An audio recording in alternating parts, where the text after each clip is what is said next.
was later appointed as the first local government officer. He then became the first local government commissioner and the first permanent secretary of the local government department. Did you know that while being head of the local government and self-help department, he organized the local government month of activities? Did you know that the month-long observance would include visits to various villages, training of village council clerks, picnic day, and more? The month of activities would climax on the final day of the month with awards and prizes delivered to the most outstanding and most improved individuals within a local government. Did you know that Sylvester Joseph was an awardee of the Meritorious Service Award and was also featured as one of the 100 Great Dominicans? Did you know that Sylvester Joseph retired to his beloved village of Kalibishi in 1981 after the Dominica Freedom Party won the 1980 general elections? Did you know that upon retirement he returned to his hobby as a farmer and established the Almond Beach Restaurant and Bar? And did you know that Sylvester V. Joseph died on Friday, May 30th, 1997, the last day of a local government month of activities for that year? Today we remember the late Sylvester V. Joseph. He pioneered local government month of activities, of course, as we wrap up local government month today. Saying good morning to his son and the entire home circle, the man Hamilton Victor Joseph, sending good vibes to you. Our focus today on Did You Know? Sylvester V. Joseph. Up next, we bring you the DBS Major Morning News.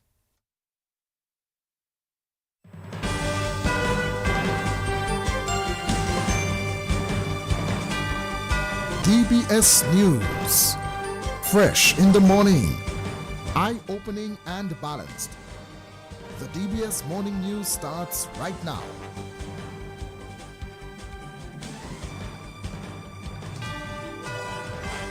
This morning's headlines: Minister for Tourism Denise Charles Pemberton has rated the 2024-2025 cruise season as a rewarding experience. Jamaican dancehall artist Vybz Kartel cleared to perform in Trinidad under strict conditions. And on the international scene, Hamas says the U.S. Gaza ceasefire plan, backed by Israel, fails to meet its demands. Well, good morning. I'm Gavin Richards with the DBS Major Morning News. The details right after this. Drink and win with Distinction Milk. Purchase 2 large cans or 4 small cans of Distinction Milk and you get a chance to take home a Ninja Blender, $500 cash, or $500 shopping voucher from any local store you like. Just write your name and telephone number on your receipt and drop it into the box at your store, or WhatsApp a photo of your receipt to 317-4130. That number again, 317-4130. It's that easy. Distinction Milk, 100% cow's milk. Better quality, better taste. Hurry, promotion ends soon. Distributed by Fine Foods Inc. Since 1910, HHV Whitchurch and Company Limited has proudly served Dominica, offering a wide variety of products and services in shipping, logistics, insurance, travel, retail, and wholesale. We are committed to serve you. Contact us today at 767-255-1100 or visit us at our main office on Old Street, Roseau. From humble beginnings to proud achievements, HHV Whitchurch and Company Limited. Petro Caribe. Tank installation is part of our mission. Excellent client support is what we got. Contribution to development of Dominica. Supply of LPG at an affordable rate. Let's go. Petro Caribe straight. No time to waste. So come on everyone with me to Petro Caribe. 250 gallon propane tank. 420 pound propane tank. 100 pound LPG cylinder. Petro Caribe. 20 pound fiberglass cylinder. Petro Caribe. Petro Caribe. Petro Caribe. Petro Caribe. Petro Caribe. Petro Caribe. Petro Caribe. DBS News. News. Welcome back. First up in the news this morning, Minister for Tourism Denise Charles Pemberton has rated the 2024-2025 cruise season as a rewarding experience. She says stakeholders benefited from the season, which brought over 306,000 visitors from 235 cruise calls. We had a very good season. I would say we got 13% more people to disembark compared to last season based on the data I have received so far. We have a few ships in the off-season, so even in September we'll have 2 ships, which is very good for the stakeholders in particular that are dependent on the cruise sector, like the vendors and the taxi operators. During the off-season we have a few ships. I'm happy for them, and we are continuing to push. We have to improve our infrastructure. We have to improve the pier at the bayfront. We have to build our cruise village, and we're working on those things to ensure that we enhance the passenger experience for the visitors who come to the destination. Because currently, because we have at times 2 ships or 3 vessels a day, we have to redirect them to the Woodbridge port. A cargo port is not the best place to receive passengers, especially those coming to Dominica for the first time. That's not the experience we want for them. We do our best with the facilities that we do have, and when people explore the destination, we get outstanding reviews. And in all my meetings with cruise partners, Dominica is one of the most preferred destinations by their cruise visitors. They always say they have the best experience and the best time in Dominica, and the taxi operators are well knowledgeable. And so I am looking forward to an even better cruise season come 2025-2026 and beyond, based on the investments we are going to make in cruise infrastructure. 2024-2025 season was phenomenal for the taxi operators, the vendors, for restaurant owners, for creating activity and economic activity. And that's Minister for Tourism Denise Charles Pemberton. In some more news this morning, Director of Public Prosecutions Shoma Dairamville has discontinued a murder case against 2 brothers from the Petit Savan community. The men who are on bail will no longer stand trial. Ronaldo Luke reports. Chassery Thomas and Gary Thomas were jointly indicted for the murder of Stockley Antoine, also of Petit Savan. It is alleged that on September 26, 2021, at Ravenshall, Petit Savan, the 2 men inflicted stab wounds on the 41-year-old, resulting in his death. Attorney Joshua Francis, who has represented the accused men since the beginning of the case, consistently argued that the incident was one of self-defense. Both men had pleaded not guilty to the indictment during their arraignment, and the matter was set for trial. However, on the day scheduled for the commencement of the trial, the prosecution informed the court of a notice of discontinuance filed by the DPP, effectively bringing the proceedings to a close. A notice of discontinuance was also filed in the separate matter of QC George, who had been indicted for shooting with intent to cause grievous bodily harm. Also at the High Court, murder accused Kurt Charles was recently freed after High Court Judge Justice Colin Williams upheld a no-case submission. Charles had been indicted for the October 20th, 2017 murder of 52-year-old Eddie James, known as Wadada, in the community of Silver Lake. He pleaded not guilty and had been on trial for 7 days. The prosecution, led by the DPP, called 7 witnesses before closing its case. Notably, the state's key witness testified that on October 20th, 2017, she saw Charles firing shots from a firearm, and thereafter, she noticed James on the ground groaning. However, Justice Williams described this witness testimony as inconsistent and weak. Despite the DPP's argument that the truthfulness of the testimony had to remain in the province of the jury and that it was for the jury to decide what weight to give to the evidence, Justice Williams found that the evidence was insufficient. Defense attorneys David Bruni and Tihani B. Hansen had submitted a no-case motion challenging the sufficiency of the prosecution's evidence. They argued that it was inadequate to warrant the matter proceeding to the jury for deliberation. Justice Williams agreed and directed the 9-member jury to return a formal not guilty verdict, which they did, freeing Charles immediately. The DPP has since stated that it is in the public's interest that the Court of Appeal decide on this matter, especially given the increase in firearm-related murders in Dominica. Ronaldo Luke reporting for DBS News. In some more news this morning, Prime Minister Roosevelt Skerrit has announced plans to provide relief to the Kalibishi community after heavy rainfall caused flooding and mudslides last week. The water system was severely compromised. Mr. Skerrit visited the community yesterday. So there will be more specific and direct assessments done on individual households and families on Wednesday coming next week. And so I look forward to that, and we're going to have to do some enhanced dredging of the both ravines in Kalibishi, based on the advice of the community. And I think the spirits are high. People understand these are the challenges. This is the reality of climate change and the impact on communities and the impact of livelihoods. But I think the community understands, and I'm happy to be here. And of course, we're all happy to be here and to assess for ourselves the situation. So we will move very quickly, as we did with cleanup. We started cleaning the area while the rain was falling. You know, we mobilized heavy equipment, cleared the landslides, and people could have access to their homes and access for the community on the very same day the community was impacted. So we have been there, and you can, if you look, you will not see that the place was impacted because we moved very quickly to clean up and so forth.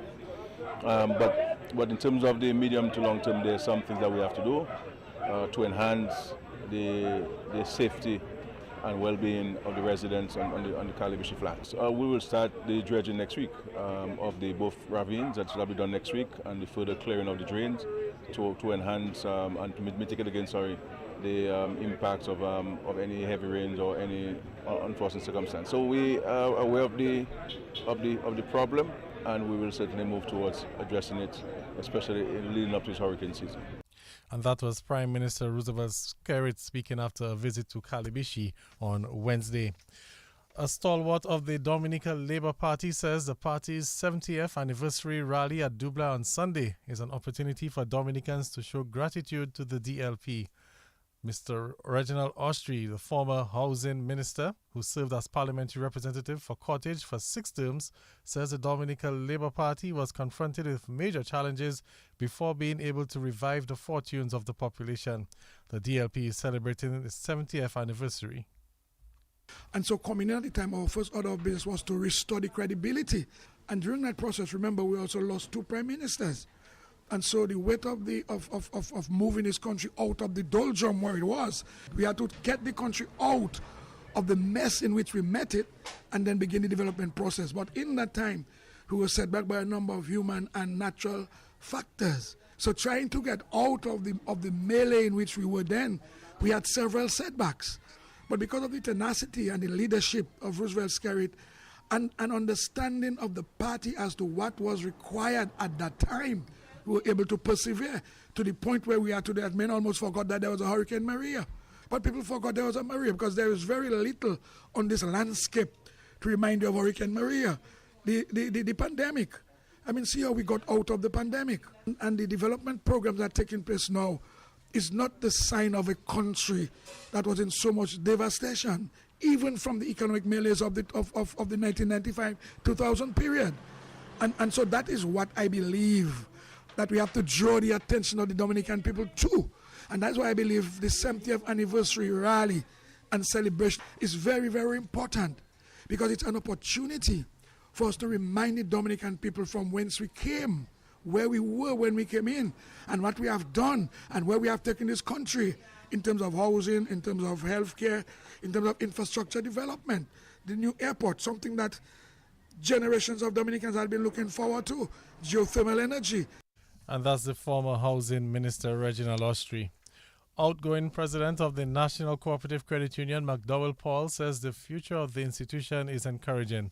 His statement came as the NCCU reported a surplus of $4.1 million for the financial year. He said the NCCU welcomed 800 new members for the financial year. Looking ahead, the future of NCCU is bright. Our 2024-2027 strategic plan outlines ambitious yet achievable goals across the 5 foundational pillars. 1, excellent member services. 2, loan growth. 3, delinquency management.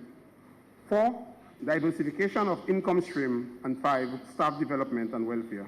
As we move into 2025, we are already progressing with key initiatives such as the construction of the La Salette branch, the launch of the NCCU virtual branch, and the NCCU digital transformation project. While we celebrate, let us also acknowledge the wins we have weathered. The global financial landscape remains volatile, marked by cyber threats, inflationary pressures, and shifting members' expectations. Maintaining a strong balance between growth and managing delinquency requires our continuous attention and strategic focus.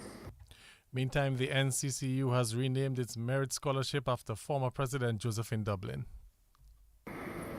As a cooperative, our commitment extends far beyond financial performance, guided by the cooperative principle number 7, concern for community. We continue to invest in initiatives that make a positive impact across Dominica. Our scholarship program remains a cornerstone of our educational outreach, supporting 89 students in 2024, bringing the total number of beneficiaries since its inception to 207. In recognition of our outstanding contribution to the society, we are pleased to rename the NCCU Merit Scholarship to the Josephine Dublin Scholarship. Congratulations, Mrs. Dublin. Our dedication to corporate social responsibility was further demonstrated by doubling the value of our sponsorship and donations to community-based groups, organizations, and institutions in 2024, reaching over $200,000. Outgoing president of the NCCU, McDowell Paul. Well, let's head into news from the region. Vibes Cartel has been granted official clearance to enter Trinidad and Tobago and to perform at the One Caribbean Unity Music Festival this Saturday. Well, the clearance comes with several conditions for the dancehall star, including the posting of a security bond and strict limitations on his activities while in the country. Cartel, whose real name is Adija Palmer, is barred from participating in crime awareness initiatives, panel discussions, community walkthroughs, meetings with officials, or any similar engagements. The highly anticipated event is expected to draw large crowds, and earlier this month it was said that the Trinidad government was also considering a minimum age limit of 18 to enter the concert. And on the international scene, a senior Hamas official has told the BBC that the U.S. plan for a ceasefire in Gaza fails to meet its core demands, but it will continue to study the proposals. The White House says Israel has signed off on a U.S.-drafted deal and is waiting for a formal response from Hamas. A draft of the plan reportedly proposes a 60-day truce and the release of Israeli hostages in exchange for Palestinian prisoners. A previous 2-month ceasefire collapsed in March when Israel imposed a total blockade on Gaza and resumed its military offensive. With us in news, let's recap the headlines. Minister for Tourism Denise Charles Pemberton has rated the 2024-2025 cruise season as a rewarding experience. Jamaican dancehall artist Vibes Cartel cleared to perform in Trinidad under strict conditions. And Hamas says the U.S.-Gaza ceasefire plan backed by Israel fails to meet its demands. That's the news. Stay tuned for sports. Soft Weave bathroom tissue, napkins, and paper towels are the perfect choice for your home. Manufactured with virgin fibers, it's the quality that you and your family deserve. New Soft Weave Total Hygiene bathroom tissue is produced at high temperatures to remove microorganisms. It's pH controlled to protect your skin and produced with UV light disinfection to eliminate bacteria and viruses, providing maximum protection. Soft Weave, distributed by Fine Foods Inc. and sold island-wide. Soft Weave. Quality, affordability, manufactured with you in mind. Since 1910, HHV Whitchurch and Company Limited has proudly served Dominica, offering a wide variety of products and services in shipping, logistics, insurance, travel, retail, and wholesale. We are committed to serve you. Contact us today at 767-255-1100 or visit us at our main office on Old Street, Roseau. From humble beginnings to proud achievements, HHV Whitchurch and Company Limited. Petro Caribe. Tank installation is part of our mission. Excellent client support is what we got. Contribution to development of Dominica. Supply of LPG at an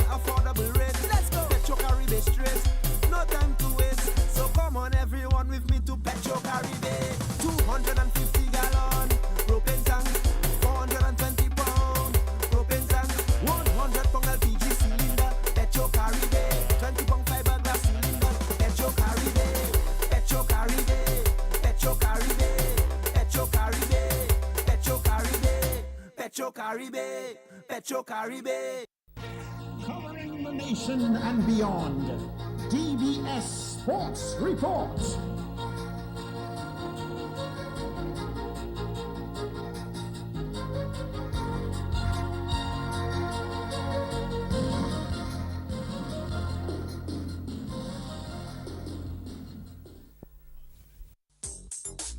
Rudolph Thomas Enterprise in Portsmouth, your suppliers of building materials and hardware products. Over 20 years experience in the business. Rudolph Thomas has lumber and plywood, Portland and tile cement, steel rods, galvanized and fence pipe. And Rudolph Thomas can meet all your wire needs. Galvanized roofing sheets, doors, windows, toilet sets, face basins and bidets. PVC piping, fittings and lattice. Check out Rudolph Thomas for ceramic and vinyl floor and wall tiles, nails, nuts and bolts, paint and painting supplies. And check out their line of electrical and hand tools. And Rudolph Thomas is your one-stop shop for hard-to-find items like fiberglass mat and fiberglass resin and welding rods. Go now to Rudolph Thomas on 1240 Bay Street in Portsmouth.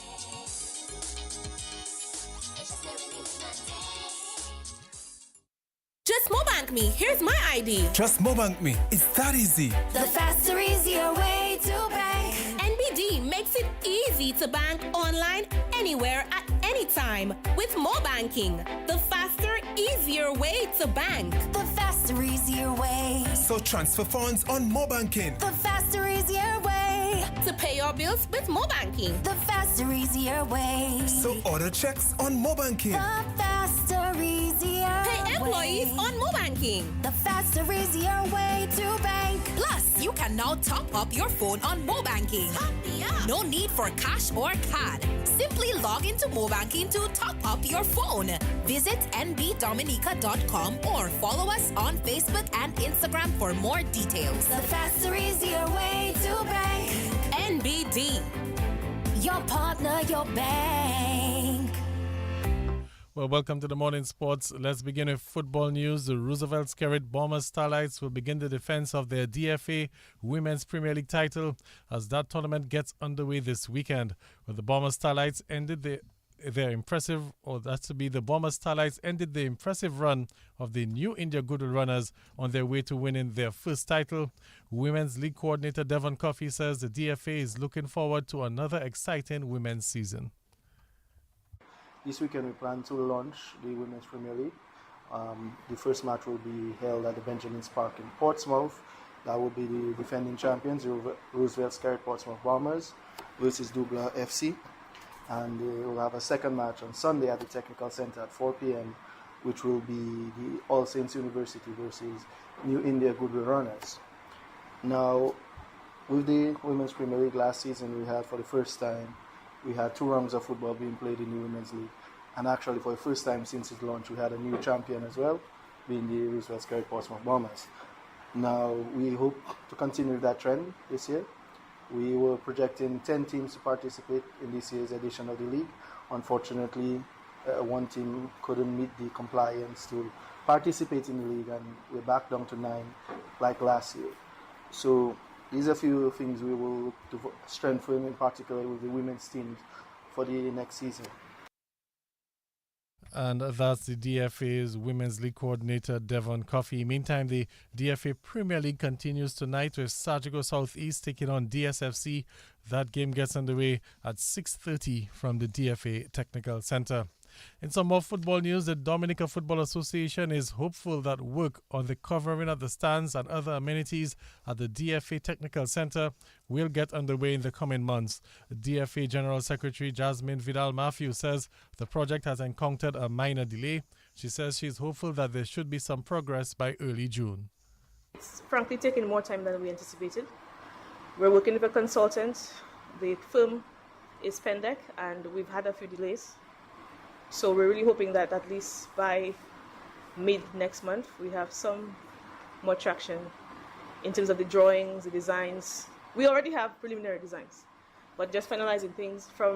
There were some challenges because from what we found out was that the building code changed. So the plans that were already in motion had to be revisited because the code change. It's a big project, so a lot of different particularities had to shift as well. And obviously with that, you have quantities and all of those different things that would make the project cohesive and complete. The goalposts have to be shifted a little bit, so that as well contributes to the delay. But we're hoping that mid next month, optimistically, hopefully worst case scenario by the end of June, we have that sorted out, and then we can launch the project to tender. That might take some time, not a lot of time. It shouldn't take more than a month, and then we can really get things moving. But this really is the first phase, and obviously when we get that sorted out and we find out the actual quantity that the project will cost, because we're doing the drawings and the designs, we'd have to move forward to do another project to actually start the works. DFA General Secretary Jasmine Vidal-Matthews, she says when completed, the DFA Technical Center will be better suited for the hosting of major activities. So the project that we're doing now is the East Stand. So the East Stand will comprise of additional seating capacity, seats to the stands as well. The roof, I think that's one of the things that our patrons are really looking forward to, and I'm looking forward to seeing that as well. The roof, 2 additional dressing rooms, a ticket booth, certain areas for storage, security, and those little. So the complete development of the east wing of the facility. And then on the western side, as contemplated from the master plan, would include things like a conference room, dormitories, kitchen, things to make the environment more camp-friendly, essentially. DFA General Secretary Jasmine Vidal-Matthews. Meantime, in an effort to build capacity within the clubs and to equip club personnel with the necessary skills and competencies to deal with football matches and training sessions, the Dominica Football Association will conduct a sports medicine course this Saturday. The session, which is expected to commence from 10 o'clock at the DFA Football House, will target medical personnel attached to the various clubs, and individuals who have shown potential will be selected for the participation in an advanced course leading to certification. So the course is also aimed at identifying individuals who will be capable of working with the national teams. The head of this DFA Sports Medicine Department, Albert Noel, and his team will serve as the facilitators, and all clubs are being encouraged to be represented by at least 2 individuals. Let's move on to cricket news now. Head coach of the Indian River Rovers franchise, Augustine Beno-Pascal, believes his team has what it takes to make some noise at the upcoming Dream 11 Nature Isle T10 tournament. The 7th edition of the competition gets underway on July 13th at Windsor Park. Pascal says he's excited with the players that will be joining the franchise this year. For us, it was a pleasing thing to be able to have Stephen Natram back with us. As you know, he played for us for the first part of the Dream 11, and we are very excited to have him back. We also wanted to add, there's a saying in cricket that batsmen win you games, but bowlers win you championships. So we were able to get in Jana Ifield, who's one of the top guys in that type of cricket around the region, around the Caribbean. And we were able to secure him, and we are very happy with that. With regards to the local talent, most of them, these are guys I would have known, I would have coached in my club summits and stuff. So it was a foregone conclusion to just get them on board, and we can continue working together. We've been having a very exciting year thus far, and the work will just continue in July. Head coach of the Indian River Rovers team, Augustine Beno-Pascal. So the Rovers will have Kyron Phillip as their nature boy. Their overseas-based players are Ryan John, Stephen Natram, and Jama Eiffel. They will also have Jason Vidal, Neo Davis, Yawani Regis, Jelani Joseph, Elton Mark, Gary Daniel, Diony Roll, Erwin Burton, and Makelly Bernard. Kavem Hodge is also attached to the Indian River Rovers and will play once he's not on West Indies duties. Meantime, the Valley Hikers are confident heading into the upcoming tournament. The Hikers were able to draft the explosive Cheyenne Brathwaite and will also have Raishon Williams at their disposal. Hikers coach is Ray Kazimi.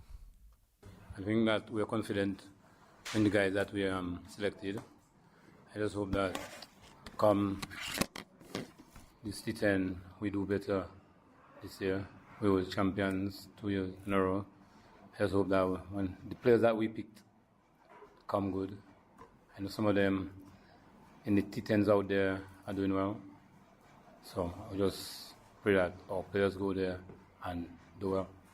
Everything went the way we planned. Well, people like Cheyenne, comes in this T10 and dominate. He's a very hard-hitting player, batsman, and even, some of them I doesn't know. Well, St. Paul, we know, can do it for us. He has been doing it in the T10s outside there. I back them in picking him, so I'm just looking forward to seeing what he can do. Valley Hikers head coach Ray Kazimi. The Hikers team is Micah Joseph as Nature Boy, Raishon Williams, Cheyenne Brathwaite, Brian Joseph, Kazimi Benjamin, Daniel Jupini, Jason Lamoff, Savio Ansem, Jamie James, Curvel Marie, Javel St. Paul, Cody Peltier, and Alvinson Jordy. Remember, the 7th edition of the Dream 11 Nature Isle T10 tournament gets underway on the 13th of July at Windsor Park. In some netball news this morning, sports in the finals are up for grabs as the secondary school sports division under 14 netball championships semi-finals get underway this afternoon. The first semi-final at Marigot will see the Northeast Comprehensive A team taking on the Northeast Comprehensive B team. That game gets underway at 3 o'clock. In the other semi-final at the Windsor Park Sports Stadium is the Portsmouth Secondary School coming up against the Castlebrew Secondary School. We can also tell you that the Pioneers Athletics Club, they're leaving state this morning for St. Lucia. They'll be participating in an athletics meet over in St. Lucia on the weekend. Some 18 athletes will be representing the Pioneers Athletics Club and Dominica by extension at that competition. We'll bring you some more details on that in another sportscast. And the defending men's Division 1 volleyball champions, Club 1 will start off their quest for a second straight title as playoff action in the KFC National Volleyball League gets underway this weekend. The defending champions will meet the Young Vets on Saturday in Game 1 of their semi-final series at the Massac Indoor Facility. That game will get underway at 8 o'clock in the evening. Meantime, in the women's division, it's a rematch of last season's women's finals as the defending champions, the Acers, will battle the Celtics in the semi-finals at 6 o'clock. And at 4 o'clock, there's a rivalry being renewed as Club 1 will come up against the Breakers in the men's Division 2 semi-final. Well, that's the time we're going to have for sports this morning. More sporting highlights throughout the course of the day. Of course, you can look out for the morning news update and the 1350 news later on as well. That's news and sports. On behalf of the entire production team and our linksman, Hazari Williams, Garvin Richards saying good morning.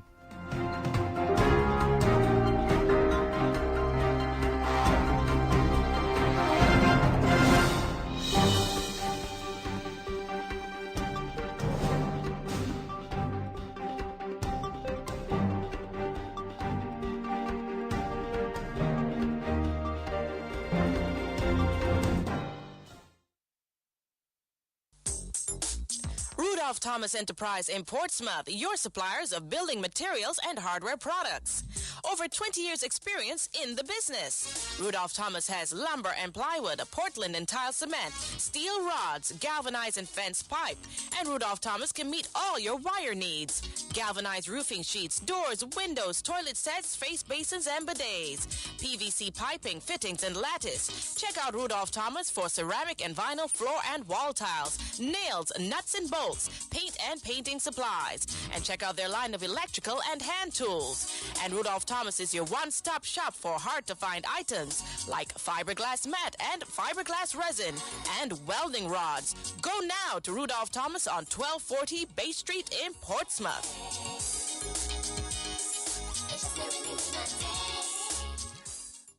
Just Mobank me. Here's my ID. Just Mobank me. It's that easy. The faster, easier way to bank. NBD makes it easy to bank online, anywhere, at any time with Mobanking. The faster, easier way to bank. The faster, easier way. So transfer funds on Mobanking. The faster, easier way. To pay your bills with Mobanking. The faster, easier way. So order checks on Mobanking. The faster, easier Pay employees way. on Mobanking. The faster, easier way to bank. Plus, you can now top up your phone on Mobanking.